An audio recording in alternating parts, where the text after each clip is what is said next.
누워서 시선이 정면 닿는 곳에 매립등을 넣으면 눈뽕 맞습니다. 이거 절대 해서는 안 되는 거예요. 안녕하세요. 디자인 소금의 양성월 실장입니다. 유튜브 영상을 보다 보면 예쁜 인테리어 디자인에 대한 다양한 팁들이 많죠. 그런데 예쁜 것보다 훨씬 더 중요한 게 있습니다. 바로 철저한 계획입니다. 인테리어는 겉으로 보이는 것만 신경 쓰다 보면 막상 살면서 불편한 점들이 정말 많아집니다. 뿐만 아니라 싸게만 한다든지 또는 잘못된 자재를 적용하게 되면 관리에 큰 불편한 경우가 종종 생기곤 합니다. 기획은 눈에 보이지 않기 때문에 전혀 신경 쓰지 않거나 소홀히 하는 경우가 많은데요. 공사할 땐 별것 아닌 것 같아도 공사가 끝나고 나면 그때 그렇게 할 걸, 이런 아쉬움이 여기저기 튀어나오죠. 이건 안 해본 사람은 절대 몰라요. 그래서 오늘은 신경 쓰지 않으면 6개월 안에 꼭 후회하는 인테리어 항목 14가지를 알려드리겠습니다. 공사 전에 이것만큼은 확인하고 시작하셔야 돈 낭비, 시간 낭비 없이 인테리어를 성공할 수 있습니다.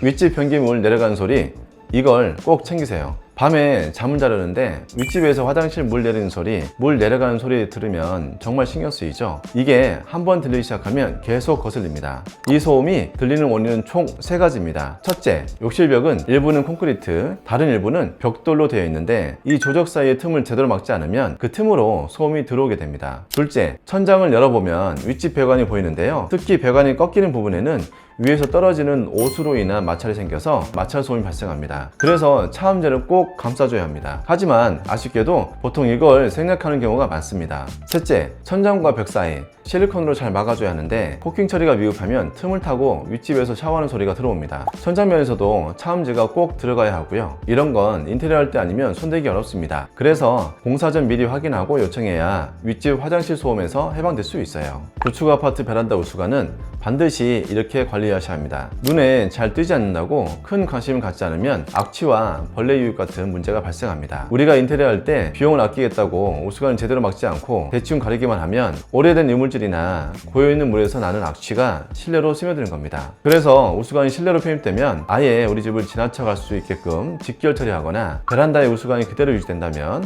악취가 발생하지 않게끔 트랩을 적용해야 합니다. 이 부분을 놓치면 예쁜 거 다 해놔도 계속 냄새 때문에 스트레스 받게 됩니다. 구축 아파트 잘못 쓰고 가면 음식 냄새가 진동합니다. 이게 무슨 소린가 싶으시죠? 요즘 아파트 욕실과 주방 배기는 모두 공동 배기관으로 빠지도록 설계되어 있어요. 튼튼한 배관을 통해 한 곳에 모여서 나가는 거죠. 그런데 구축 아파트 공동배기는 배관이 아니라 조적 기둥으로 빠져나가게 돼 있어요. 90년대 준공된 아파트를 인테리어 공사할 때 주방과 욕실 배기구를 철거하고 배관을 조적 기둥에 삽입해서 배기구 연결부를 설계하는데요. 그 다음에 자바라 배관을 연결해서 욕실 환풍기나 주방 후드와 이어주고 배기 설비를 마무리합니다. 대부분 여기까지 그냥 끝나는데 그러면 망합니다. 왜냐면 가장 중요한 게 빠졌거든요. 구축 배기는 조적벽, 즉 벽돌로 감싸 있어요. 서로 몰탈로 붙어져 있는 건데 여기에 틈새가 많습니다. 아까 욕실에서 소음이 발생하는 이유와 비슷한 거예요. 이 틈을 폼으로 막고 최종적으로 미장을 해주거나 또는 유성 페인트나 방수액으로 잘 마감해줘야 합니다. 그래야 음식 냄새가 실내로 유입되지 않아요. 예전에 구축 아파트 인테리어한 집을 갔었는데 방에서 계속 냄새가 이렇게 나더라고요. 알고 보니 배기용 조적 벽체 처리를 제대로 안 해서 그런 거였어요. 그것도 모르고 주방 배수구만 확인하고 계시던 거예요. 구축 아파트에서는 이런 부분을 꼭 잘 챙겨주셔야 합니다. 도어 사이즈 잘못 만들면 평생 후회합니다. 종종 터닝 도어가 답답하다고 해서 크게 만들어 달라고 요청하시는 분들이 있어요. 문 사이즈를 크게 만들수록 좋을 것 같지만 오히려 하자가 생기는 지름길입니다. 터닝도어부터 말씀드릴게요. 폭을 1m 가까이 넓게 만들면 유리 면적이 커져서 하중이 엄청납니다. 결국 도어가 처지거나 병첩이 망가지게 돼요. 그리고 회전방향이 커지니까 공간을 불필요하게 많이 차지하게 됩니다. 그래서 터닝도어는 세탁기나 큰 짐이 지나갈 정도인 750 정도만 확보하고 도어 무게는 최대한 줄여주는 게 좋습니다. 가구 도어는 더 신경 써야 해요. 폭이 600을 넘으면 처질 확률이 높습니다. 단 전공구 가리거나 사용 빈도가 적은 경우의 문이라면 예외적으로 더 커도 괜찮습니다. 그리고 가장 중요한 건 방문 사이즈입니다. 많은 분들이 걱정하시는 게 가구 들어올 수 있을까 인데요. 문짝폭 850 정도면 충분합니다. 웬만한 침대나 장롱도 다 들어옵니다. 괜히 넓게 만들었다가 문이 처지고 경첩이 금방 망가지게 되는 경우도 많아요. 기존 문에 답답함을 느낀다면 문문선이나 스텝도어로 구성하시면 훨씬 개방감을 가져갈 수 있습니다. 결론적으로 용도에 맞도록 폭을 설정해서 오랫동안 열고 닫아도 처짐 하자가 없도록 하는 것이 현명한 방법입니다. 커튼 박스 폭은 최소 20cm를 잊지 마세요. 커튼박스가 옛날 아파트들은 엄청 좁아요. 12, 13cm 정도밖에 안 됩니다. 지금은 최소 20cm가 돼야 해요. 왜 그러냐면 요즘은 간접 조명은 필수고 속 커튼과 겉 커튼까지 고려해야 하고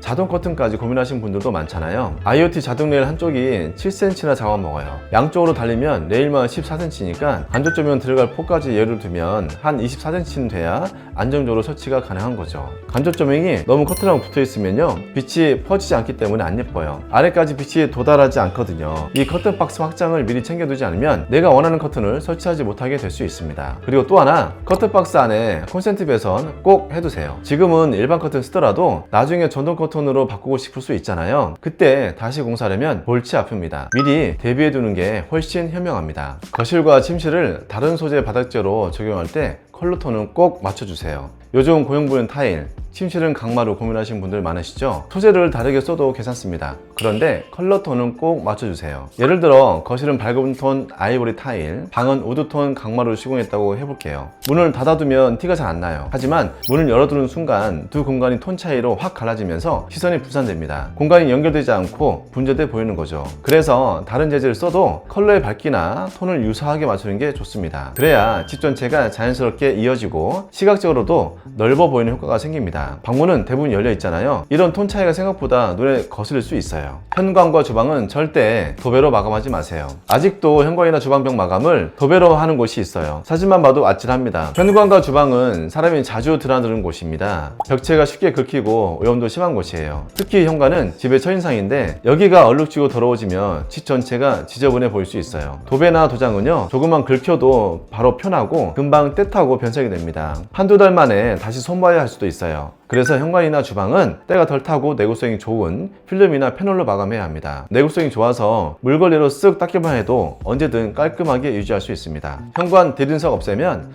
맨발로 점프하게 됩니다. 가끔 보면 현관에 디딤석 없이 바로 실내 바닥으로 이어지게 설계하는 경우가 있어요. 보기엔 넓어 보일 수 있어도 실제로 살면 굉장히 불편합니다. 디딤석은 괜히 있는 게 아닙니다. 먼저 신발에 묻은 먼지와 이물질이 실내로 바로 들어오는 걸 한번 걸러주고요, 신발 벗으면서 현관 바닥을 밟는 경우가 생기잖아요. 발을 디딜 수 있는 중간 공간이 필요한 거예요. 그게 바로 디딤석입니다. 현관이 좁다고 해서 신발을 벗어둘 면적만 넓히고 디딤석을 없애버리면 나중엔 맨발로 균 잡고 점프하게 되는 구조가 되는 거예요. 결국엔 불편해서 발판 같은 걸 깔게 되는 거죠.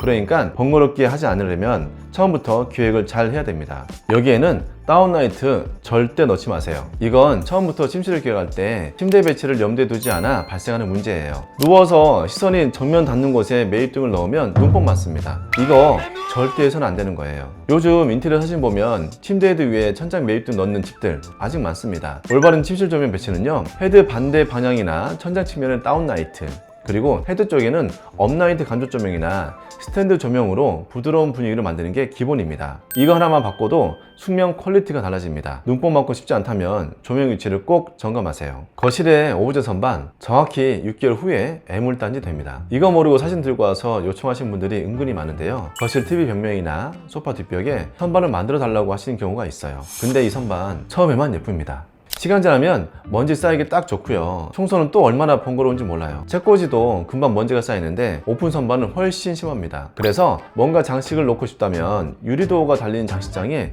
유리 선반과 조명을 조합해서 구성하는 게 훨씬 고급스럽고 깔끔합니다. 예쁘고 관리도 쉽고 공간도 정리돼 보입니다. 주방도 마찬가지입니다. 포인트를 주고 싶은 공간에 유리 장식장을 넣으면 수납도 해결되고 집에 디자인적인 요소를 추가할 수 있기 때문에 키 큰 장이나 수납장 대신에 유리 수납장을 고려해 보시면 좋습니다. 확장부 단열 대충 하면 겨울에 피눈물 납니다. 삶의 질과 가장 밀접한 게 단열입니다. 여름에 너무 덥고 겨울에 너무 추운 집은 뭔가 잘못된 거예요. 특히 확장을 하면 실내와 실외 사이에 완충 공간이 사라지면서 외기와 바로 맞닿기 때문에 단열을 더 꼼꼼하게 챙기셔야 합니다. 그리고 단열에서 소비자분들이 꼭 확인해야 하는 세 가지가 있는데요, 이렇게 안 해주는 곳이 있기 때문에 주의가 필요합니다. 첫 번째, 확장부 단열할 때는 샤시 밑까지 단열재가 감아 올라와야 해요. 샤시 밑 부분을 그냥 조적벽돌로 쌓거나 목공으로 덧대는 경우가 종종 있습니다. 이러면 인테리어 후에 샤시아 후에 곰팡이가 발생이 돼요. 두 번째, 천장부도 창가에서 1m 정도는 단열을 해줘야 외기가 잘 차단됩니다. 천장을 안 하고 넘어가는 곳이 있기 때문에 꼭 확인하시기 바랍니다. 마지막으로 꼭 기억하셔야 되는 건 공사할 때 단열 시공 사진 받아주셔야 합니다. 마감까지 다 끝나면 제대로 시공이 됐는지 확인할 방법이 없거든요. 확장부 단열이 허술하면 계절 바뀔 때마다 결로 생기고 곰팡이 피고 방치제 뿌려도 잠깐이에요. 처음에 확실하게 해두는 게 시간도 아끼고 돈 아끼고 건강 지키는 지름길입니다. 패턴 강한 마감재 진짜 후회합니다. 인테리어 처음 하시는 분들 중에 벽에 포인트 주고 싶어서 강한 패턴 마감재 고르시는 경우가 많습니다. 화려한 마감재는 정말 쉽게 질립니다. 예쁘다고 골랐는데 막상 시공하고 보면 산만해서 내가 이걸 왜 했지? 하고 후회하는 경우가 정말 많아요. 집은 편안하고 안정적인 공간이어야 합니다. 마감재 패턴이 너무 세면 가구, 가전, 소품이랑 서로 충돌해요. 예쁜 가구 드러나도 전혀 예뻐 보이지 않고 서로 어울리지 않아서 어색하게 보여요. 그리고 마감재는 한번 시공하면 살면서 바꾸기 진짜 어렵습니다. 돈도 많이 들고 공사도 커져요. 저는 마감재는 잔잔하게, 포인트는 가구나 소품으로 주는 걸 추천드립니다. 그래야 나중에 질려도 쉽게 바꿀 수 있고 집의 분위기도 훨씬 안정감이 있어요. 냉장고 배치는 딱 정해드릴게요. 냉장고는요, 세탁기 다음으로 두꺼운 가전이에요. 폭이 보통 700 정도 되는데 주방에서 가장 덩치가 크고 존재감이 확실한 물건 중 하나입니다. 그런데 이걸 깊이 고려하지 않고 앞으로 톡 튀어나오게 배치하면 주방이 좁아 보이고 동선이 꼬이게 됩니다. 냉장고는 딱 이렇게 배치하세요. 주방 뒷벽에 정면이 보이도록, 이게 가장 안정적이고 효율적인 위치입니다. 물론 구조상 어쩔 수 없이 측면에 둘 때도 있긴 해요. 그럴 땐 주변 가구 배치를 더 세심하게 설계해야 답답함을 줄일 수 있습니다. 냉장고 위치 하나만 잘 잡아도 주방 디자인이 훨씬 정돈되고 편해집니다. HDF 강마루 입주 청소 한 번에 망가질 수 있습니다. 강마루 시공 잘 해놓고 입주 청소하고 나서 바닥에 부풀어 오는 경우 진짜 많습니다. 단순 물 청소 때문은 아닙니다. 락스나 세정제 같은 약품 때문이에요. 요즘 HDF 강마루는 예전과 다르게 수분엔 꽤 강해요. 그런데 입주 청소 업체가 락스나 강한 세제를 쓰면 마루 표면이 들뜨고 부풀어 오릅니다. 이건 제품 불량이 아니라 약품에 의한 손상입니다. 좋은 바닥재 깔아놓고 청소 잘못해서 망치면 억울하잖아요. 그래서 꼭 입주 청소 맡기기 전에 강마루는 약품 없이 청소해달라고 요청하셔야 합니다. 시공 잘 해놓고 하자 생기면 책임 소재 따지기 애매해요. 알아서 조심해주는 업체도 있겠지만 말 안 하면 신경 쓰지 않는 곳도 있습니다. 그러니 꼭 미리 확인하세요. 지금까지 말씀드린 팁은 제 주변에서 자주 발생하고 아직도 누군가는 겪고 있는 실수를 말씀드린 거예요.